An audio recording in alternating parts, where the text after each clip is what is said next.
వంకాయలు చూడ్డానికి ఎంత బాగుంటాయో వాటి పచ్చడి కూడా అంతే బాగుంటుంది. పచ్చడి చేసే విధానం చూద్దాం.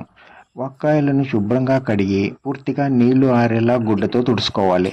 తడి ఉంటే పచ్చడి పాడైపోతుంది. వంకాయలను చిన్న చిన్న ముక్కలుగా కోసి వాటిలో గింజలు తీసేయాలి. ఆవాలు, మెంతులు వేయించి పొడి చేసుకోవాలి. ఇందులో కారం పొడి, ఉప్పు, పసుపు, ఇంగువ కలుపుకోవాలి. నువ్వుల నూనె వాడితే ఇంకా మంచిది. ఉంటాయి.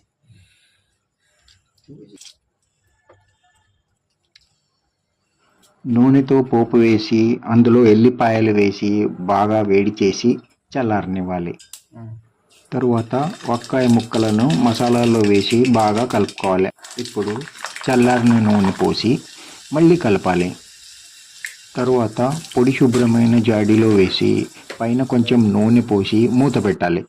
2-3 రోజుల్లో పులుపు, కారం బాగా ఇంకి రుచిగా తయారవుతుంది.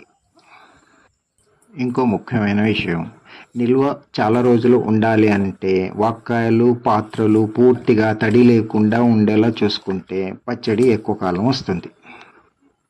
మీకు ఇంకా కొన్ని వెరైటీ పచ్చళ్ళు కావాలంటే నా ఛానల్ సబ్స్క్రైబ్ చేసుకోండి.